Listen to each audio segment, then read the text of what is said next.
The conference room of Sterling Marketing Group was decorated with cheap streamers and a generic, "Congratulations" banner. My colleagues milled around, sipping lukewarm champagne from plastic cups, all gathered for what was supposed to be my promotion celebration. 5 years of dedicated work, countless late nights, and successful campaigns had led to this moment. Or so I thought. I smoothed down my carefully chosen dress, a professional black number I'd splurged on specifically for this occasion, and tried to maintain my composure as my boss, David Sterling, clinked his glass for attention. "Everyone, thank you for joining us today," he began, his voice carrying that artificial warmth I'd grown to recognize.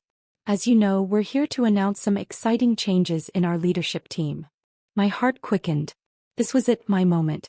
The senior marketing director position I'd practically been running for the past year while the previous director was on extended leave. "The past few months have brought incredible changes to Sterling Marketing," David continued. "And no one exemplifies this fresh energy better than our rising star, Melissa Parker." My smile froze. Melissa Parker? The new hire who'd started just 3 months ago?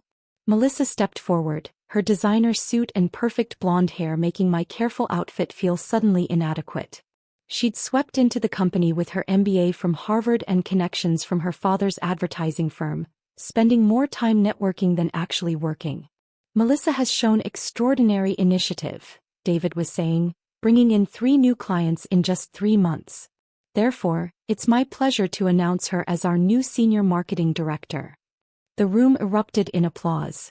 I felt my colleagues' eyes dart between Melissa and me, aware of the awkwardness. After all, this party had been planned for my promotion. Everyone knew it. "But sir," my colleague Tom spoke up, "wasn't this supposed to be?" He glanced at me apologetically. "Oh yes," David waved dismissively. "We're also recognizing Emma Wells' 5 years with the company.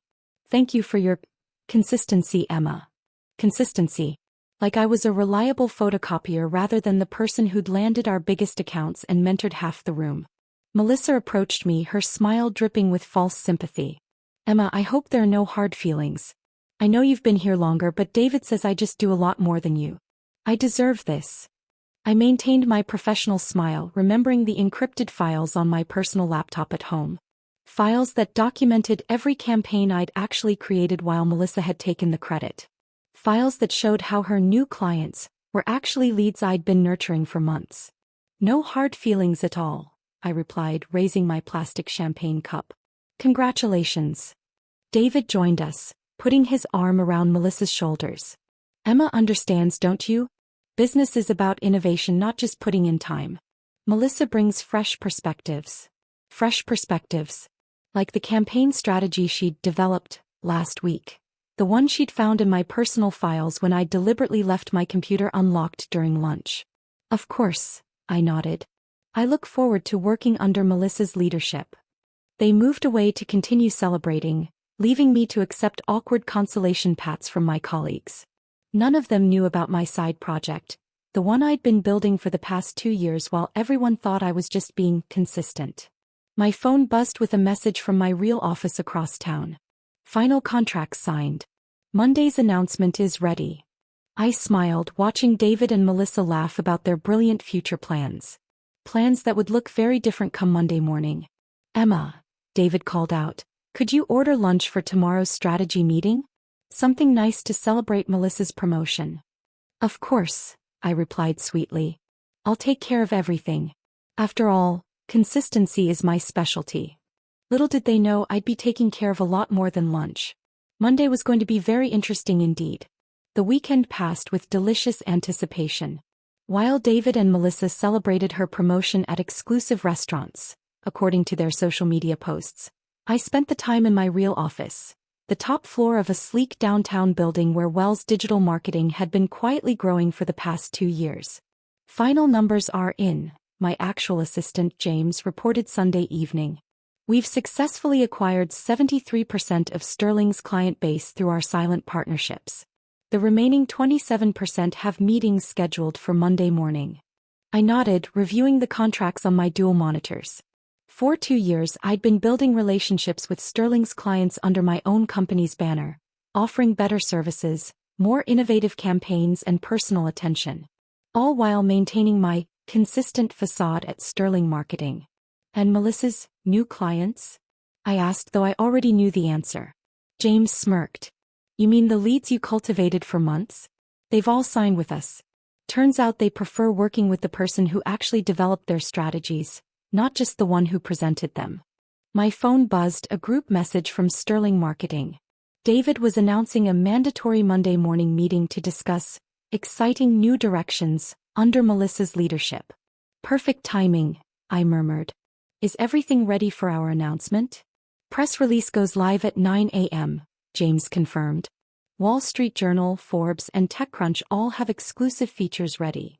Rising marketing star revolutionizes industry with stealth takeover. They're calling you the silent disruptor. I checked my watch, a subtle Cartier that cost more than Melissa's entire designer wardrobe. And the office? Movers finished an hour ago. Your new corner office is ready, complete with the view of Sterling Marketing's building you requested. I smiled, remembering David's cramped corner office where he'd dismissed my contributions just days ago. From my new office, I'd have a perfect view of the chaos about to unfold. Monday morning arrived bright and clear. I dressed carefully in a power suit I'd been saving for this day, Chanel, not the department store brands I'd worn at Sterling. The diamond earrings I'd kept hidden were finally on display. Walking into Sterling Marketing for the last time, I noticed Melissa holding court by the coffee machine, already planning changes to her department. David was showing off the new nameplate on his door. David Sterling, CEO and founder. Emma, he called out. Is lunch ordered for the meeting? Everything's taken care of, I assured him, checking my watch. 8:57 a.m. The conference room filled quickly. David stood at the head of the table, Melissa perched smugly beside him. I sat quietly in my usual spot, watching the seconds tick by. 8:59 a.m. Before we begin, David announced, Melissa has some exciting new initiatives to share. My phone buzzed along with everyone else's. The press release had gone live. I watched as faces around the room changed from boredom to shock as they read the headlines. Melissa's perfectly maintained smile cracked as she scrolled through her phone. What is this? David sputtered, his face turning pale. Wells Digital Marketing acquires Sterling's major clients in industry-shaking move, I read aloud. Founder and CEO Emma Wells revolutionizes marketing landscape with innovative digital strategies and personal client relationships. The room erupted in chaos. Phones started ringing as clients called to confirm the news. Melissa's new clients were among the first to send official termination letters to Sterling. You can't. David stammered. I stood up, smoothing my Chanel suit. Surely I can. And I did.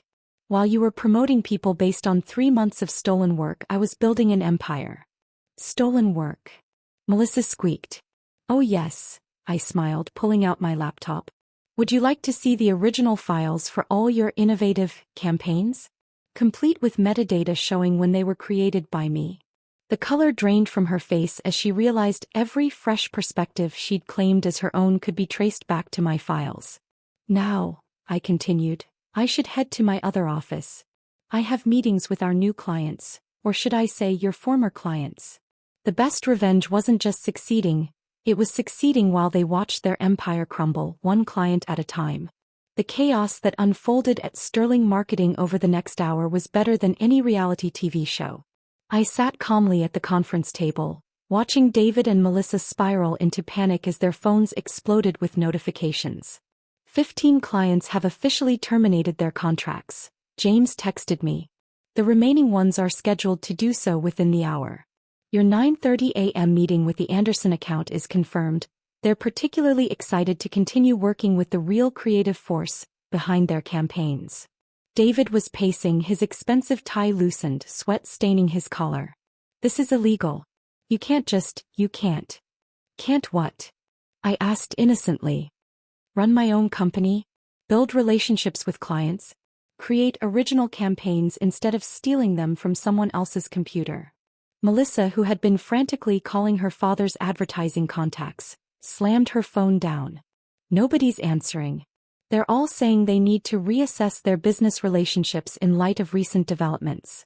Interesting, I mused. Could it be because they've already signed with Wells Digital?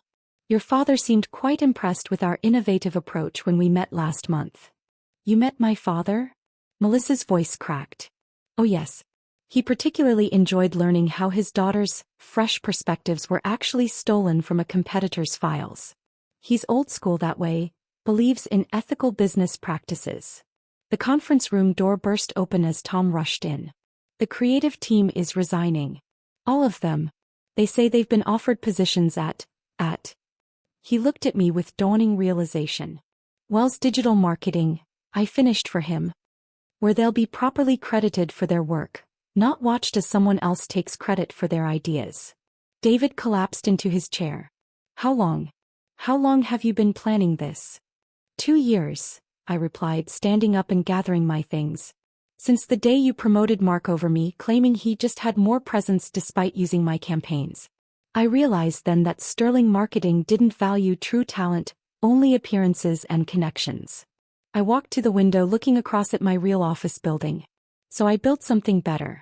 Something based on actual merit, innovation, and respect for creativity.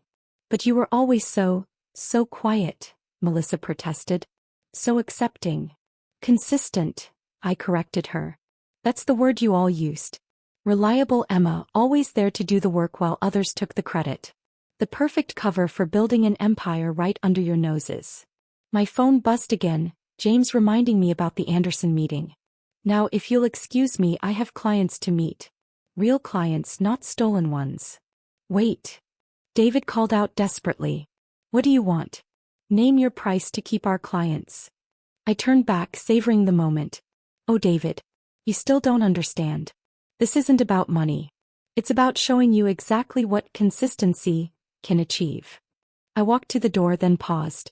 By the way, Melissa, that campaign strategy you were going to present today? The one you developed last week? The original version is being launched by Wells Digital this afternoon. For a better client with a bigger budget. You let me steal it? She whispered. Of course. I needed evidence of intellectual property theft for our legal team. Consider it your final contribution to the company. As I walked out of Sterling Marketing for the last time, I heard David's broken whisper. What do we do now? I smiled, stepping into the private elevator that would take me to my real office, my real team, and my real success. Sometimes the best revenge isn't just taking their clients. It's making them watch as you build something far greater than they ever imagined possible. 1 year later, I stood in my expanded office suite, now occupying the top 3 floors of what the industry called the Wells Tower. The view of Sterling Marketing's old building, now a discount furniture store, served as a daily reminder of how far I'd come. Latest industry rankings are in, James announced, entering with his tablet. Wells Digital has officially been named the top marketing firm in North America. Sterling Marketing didn't make the list, mainly because it no longer exists. I smiled, adjusting the fresh flowers on my desk, a daily delivery that cost more than my old monthly salary at Sterling. And our former colleagues? Interesting updates, James grinned. David Sterling is teaching introductory marketing at a community college. Apparently his reputation for fostering stolen work made him unhireable in the industry. And our dear Melissa? Working as a junior copywriter at her father's firm. Starting from the bottom this time, with strict supervision and daily originality checks on all her work. He paused. Her father sends his regards, by the way.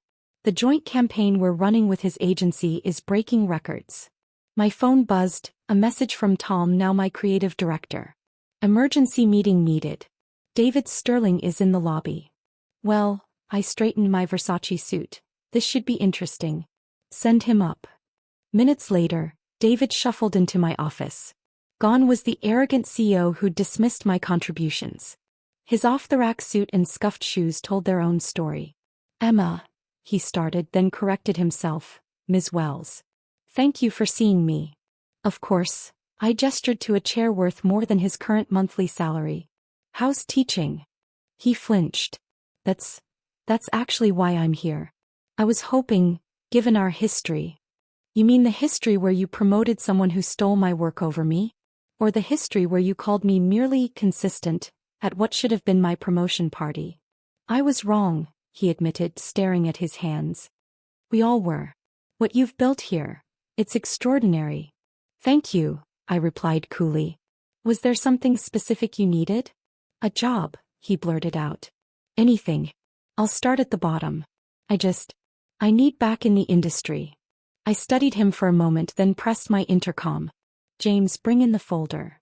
James appeared with a thick file, every instance of David's mismanagement, every stolen idea he'd credited to others, every talented employee he'd overlooked in favor of style over substance. I keep this as a reminder, I told him, of how not to run a company. I opened it, revealing highlighted sections. However, there might be a position suitable for your experience. Hope flickered in his eyes. We're launching a new initiative, I continued. Teaching ethical business practices to reformed corporate leaders. The pay is modest, but it includes one significant benefit. Anything, he breathed. You'll report to Melissa's father. He's heading our corporate responsibility division now. I believe you two have some history to discuss. The color drained from his face. I understand. Oh, and David? I called as he turned to leave. The position requires consistent performance. Think you can manage that? After he left, James brought in our afternoon briefing. Melissa sent another apology email. She's requesting an informational interview. Schedule her with our ethics committee, I decided. Let's see if she's really learned her lesson about stealing others' work. Looking out at the city skyline, my skyline now, I thought about how far I'd come from that conference room with its cheap streamers and plastic champagne cups. One more thing, James added with a smirk. That, congratulations, banner from your non-promotion party? I had it framed. It's being installed in our company museum, right next to the Wall Street Journal article about how Wells' digital revolutionized the industry. I laughed. Perfect. Sometimes the best revenge isn't just success. It's teaching those who wronged you the true meaning of consistency. And as I watched David's defeated figure cross the street below, heading toward his evening teaching job, I raised my crystal water glass in a silent toast. To consistency. To patience. And to the sweet, sweet taste of success served cold.